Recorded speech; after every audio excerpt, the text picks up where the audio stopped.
Learning to live with your creativity. That's a very difficult chore because a lot of people want to push that creativity away, or when they're in the mood for it, creativity doesn't show up because it's like, what? You didn't want me yesterday at this time. Why do you want me today? It's got a mind of its own, that creativity. Unplugged because we will always say yes to creativity. Totally uncut because you know what? We all make mistakes. So turn it into a tool. This is Arroe Unplugged. Oh man, this page. This thing can't sit empty. No, it can't. There's way too much traveling inside my head this morning. 2 sips of coffee, the scent inspiring the senses to keep all things positive. The body with all of its aches. I'm not the only one that suffers with this. I mean, every day you get up, it's like, oh my God, it gets a little bit more painful each day, each step. It just seems to travel to new places. Who and what decides that train route, huh? I mean, I'm allotted only so many minutes on the clock. Therefore, thinking feels like it's being rushed, and I feel out of place.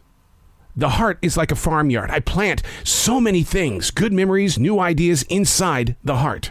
Which means what to the set of eyes that will one day cross this page? It's the discipline. I'm able to put value in growth and how to replenish it after it's been used. We all have habits. We all know of our own personal habits. We all own them. The mission is to listen to them, to find out why you're moving in the forward direction that you are.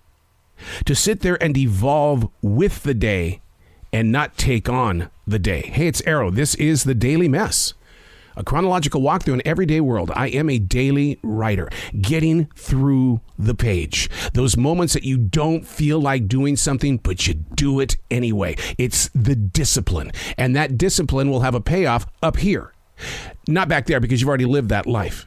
But you do replenish your personal soil. If you treat your heart like it is a farmyard, then things will begin to grow. This is the Daily Mess. My dog, Jazzy, we've talked about her a lot. This girl can wake up that fast. I mean, just immediately. She's ready to rock right now. Well, as of late, I'm having a hard time trying to get out of bed. Just give me 15 more minutes. Hey, can I have another 15 more minutes? It's totally rewritten how I bring my day into forward play. Am I really that tired?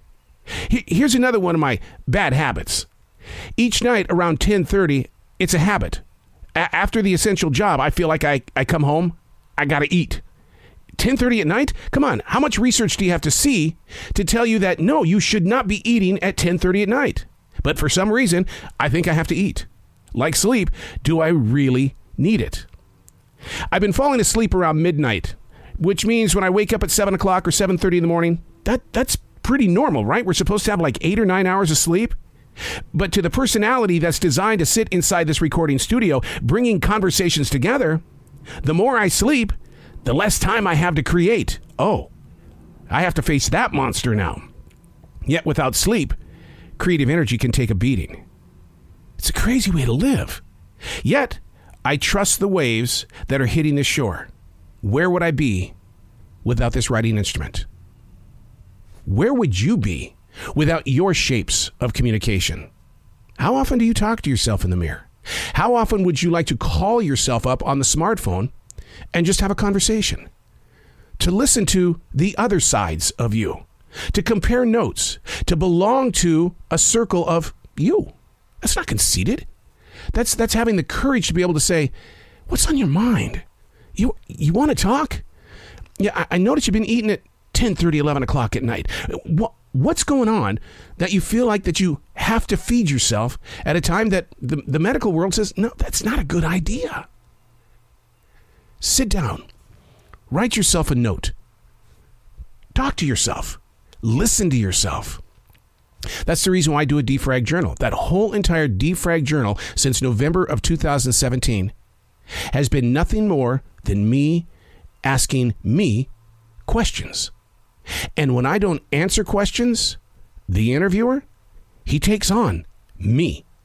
And he really looks straight into the eyes and he says, I need you to talk to me right now, Mr. Me, because you have something inside of you that belongs on a page.